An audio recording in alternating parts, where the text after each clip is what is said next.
Good morning. It's a little chilly this morning, but making things happen. He's getting set up to the bin. It's kind of a shame we have these in a circle because he's kind of having a hard time getting close to the bin. But we'll make it work. I've got the blue truck running, I got the red truck running. The side-by-side's running with the pup, he's ready. But we're gonna get set up and then let's start cleaning grain.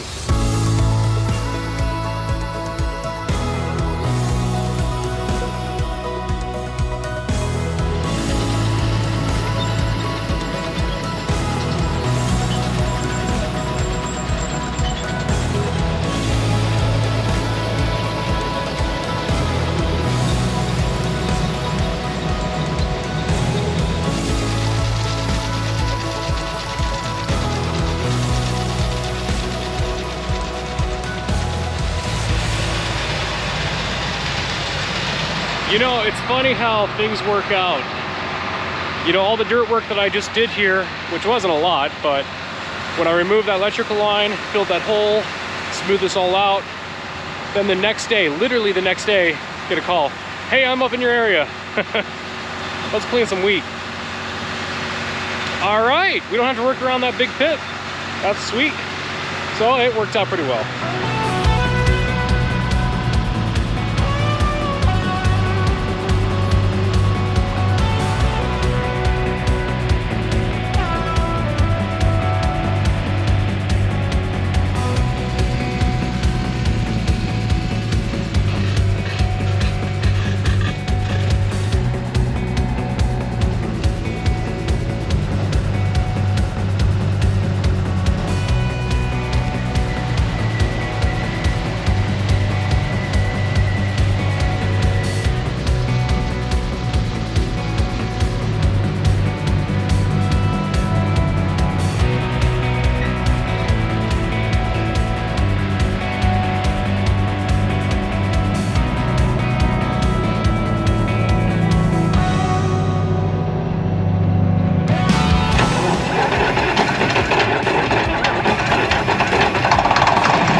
It just broke through. It just wore out apparently. Huh. I didn't think we ran that many bushels to destroy it like that. Okay, well, I'll have to get a new belt for it eventually. Interesting. New to us. But thankfully we have a spare auger. That 13-inch right there. And actually that 13-inch will work very well with this John Deere tractor. And the reason why I'm going to say that is this is mechanical. It's got a gearbox to the auger, so the PTO runs it. But you need to have hydraulics to run this conveyor. Well, that John Deere doesn't have very great hydraulics. The nice thing about that auger over there is it's all mechanical, so the PTO will run the pan, which means you'll be able to unload faster than the conveyor on this one.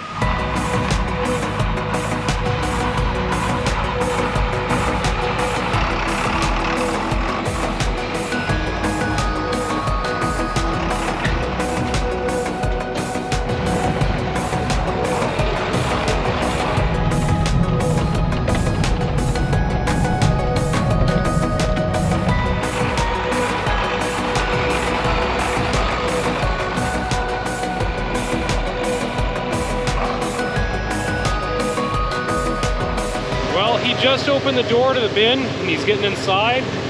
We'll be using a bin sweep pretty soon. I'm just gonna make sure that this is empty, put it into this truck, so then that way I can help him clean out the inside of the bin. And then when we're done with this bin, we've decided to go over to the Quonset. There's a bin that's got like 3,000 bushels in it. We're gonna have that clean too. It's gonna be clean seeding eventually, and the weather's nice right now, so we're just gonna get it done. But we'll get this bin cleaned out, call it, and then tomorrow we'll start working on the other one.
done. Good enough.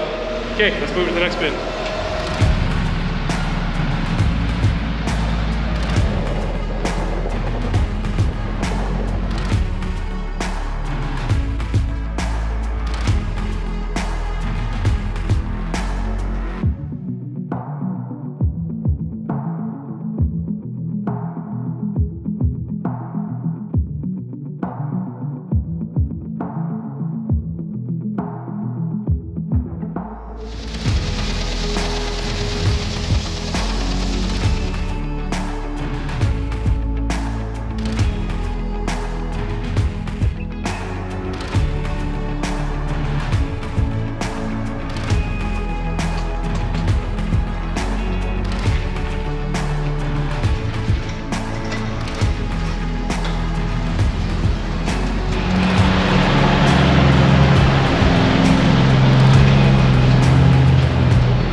You guys have seen we've been using this truck pretty hard the last couple of weeks.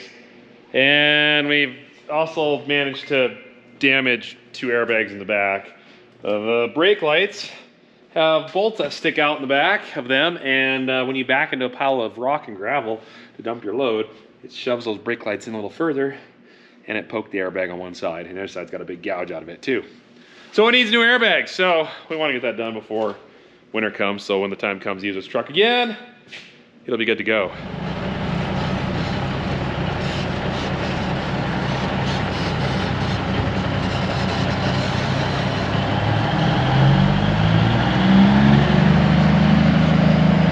Now, we bought these bins for fertilizer. The idea is in the fall, we buy fertilizer when it's typically cheaper, load these things up, and then we use it in the spring. And we've actually paid for the bins in the savings of the last couple of years. This year is not going to be one of those years. Fertilizer, because of the craziness in the world right now, is skyrocketing. Skyrocketing. Like 4 times the cost, 3 times the cost it was last year. Right now, I think it's at $860 a ton, and they're talking it going up to over 1,000 by next year. So we've got peas in this one, we've got wheat in that one. I don't know if we're gonna have any fertilizer in these, but it's not looking good. I don't know what we're gonna do. We're just gonna have to go light on our fertilizer use and just deal with a lesser crop and lower protein, because you just, at some point, can't pencil the fertilizer numbers in. But there's a chance we'll fill a couple of these West Deals up, maybe with some, because we gotta have some. We're putting spring wheat in next year. We gotta have some fertilizer. It's just a bummer. Oh. Just to give you a heads up, one of these bins full of urea right now is $100,000. We would like to do 4 of them every year. 400 grand, isn't that nuts? We're not gonna do that this year, but still, it's gotta change. It can't be like this forever. Hopefully it's just a couple years of some labor pains before we finally get, you know, back on track to normal reality. Anyways, at least I have a nice truck to drive. It does have 140,000 miles. But I'll keep turning wrenches. It's a good one. You know what, on second thought, let's do a quick rundown to the winter wheat and I'll show you guys how it's sitting. We'll go to the first planting and the last planting seeding. We can see how well it's grown. Far as I know, some of it's up, looks great, some of it's questionable, so we'll find out, but we'll be right there. 1 second. So this is some of our first planting, and that's how much growth we got out of the ground. Was that 5 or 6 inches? So this isn't bad, that looks good. Kind of hard probably to tell with the camera, but there is green going down these rows, and I can see it across the whole field. It looks good, looks really good. This is definitely gonna be a field that we're gonna harvest next year, no problem. So this is like the middle of the time frame of when we seeded winter wheat. And I'm looking down the rows and I see a lot of green. But I look this way on this kind of hilltop and there's not a lot of green. And that's a sign that this ground was very dry in some spots and just enough wet in other spots for it to sprout. And it is windy, I'm sorry. I'll get back in my pickup here. But looking at it, I think we are gonna have, we're gonna have some patchy spots. It might still germinate, it might still sprout coming the winter. Maybe sometime during the winter we'll get some warm spell and it'll cause it to wake up and grow a little bit and come out of dormancy. But as of right now, yeah, it's not It's not the most elegant here. So we'll move on to the last planted. So this is kind of mid, so it is kind of what I expected. It looks good at the beginning. Middle of the seeding time, it was getting a little drier and it's kind of a little patchy. And then as we get to the end here, we'll see what that looks like. So this was the last field I seeded of winter wheat of 2021. There's not much happening here. You know, it never got moisture after I seeded it. We were kind of seeding into the dust. This was September, mid-September, later September, and we were hoping and praying that we'd get a rain on it. We always do, seems like it. But I mean, there's the kernel right there. It is drier than dry. Didn't even attempt to germinate yet. So this field might need to be replanted, we'll see. I'm sure there's some areas down below that, you know, might grow, but as of right now, it's gonna be interesting to see. There's still a chance that it could make it through the winter and then some snow on it, melts, moisture in the ground, starts to germinate, and then the spring comes up and we're good. But I'm a little skeptical. We'll see. We were told that there's still a good chance it can mature and become a crop, but you know, time will tell. So just kind of judging from that, like I said in the past, I think we have about a third of the winter wheat crop's gonna be great. A third of it's gonna be good, but could be patchy, and a third of it might need to be reseeded to spring wheat. But you don't know. We took a chance, and that's just how it is. It's just so dry, so dry. All right, I'm gonna go to the shop and get some work done. So we have a little bit of a issue.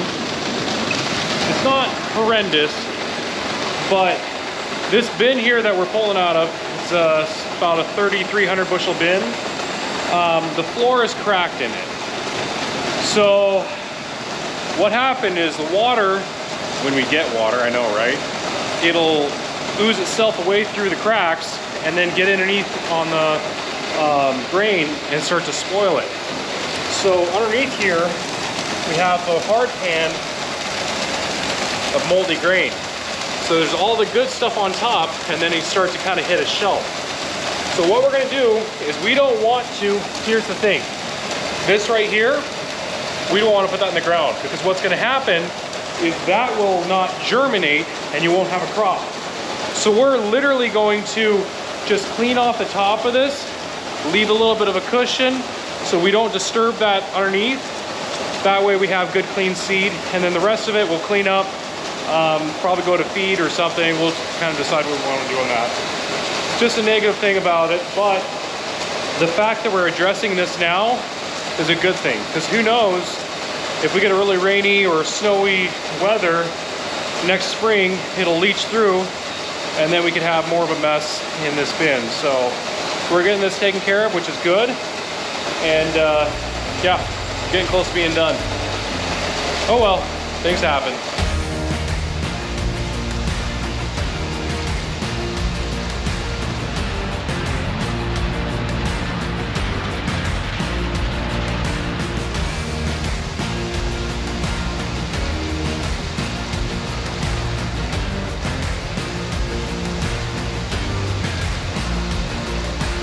That's nice. 6-foot fender bed. Grain back tubes are long. I don't think any other side-by-side would carry them like this thing does.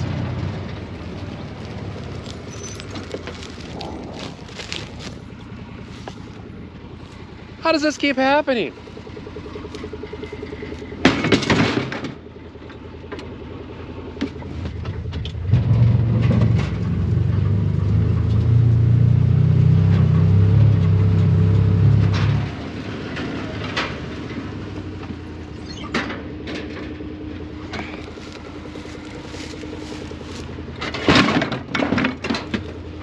All right, whatever.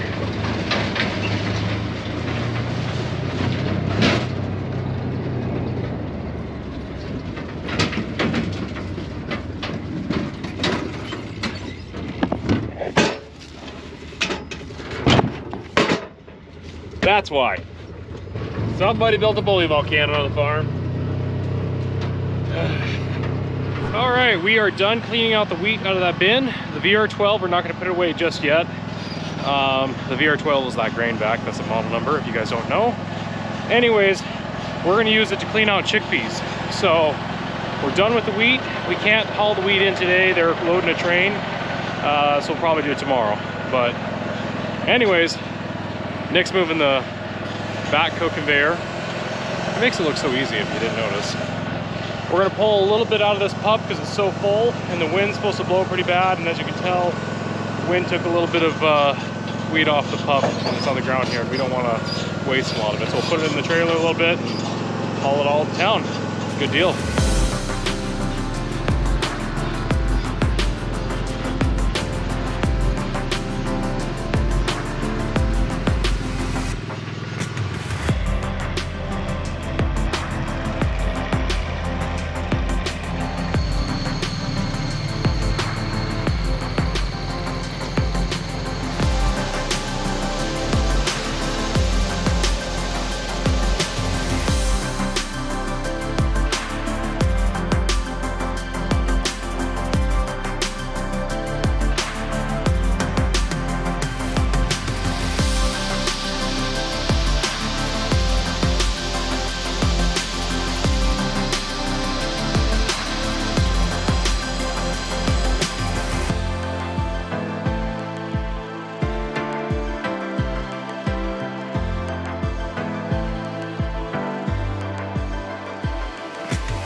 Here hauling grain, and it only makes sense, but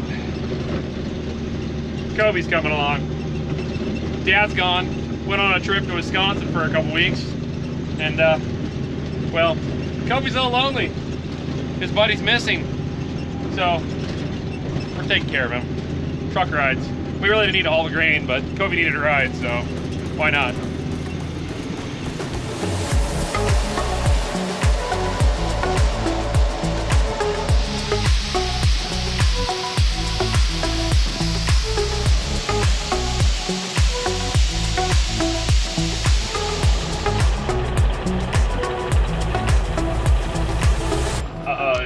I forgot the dog. I had something in my seat and well, I forgot to take you. I'm sorry. Oh, he's mad. He's mad. All right, I gotta go pet him. Oh, buddy. Don't walk away from me. Oh, he is not happy.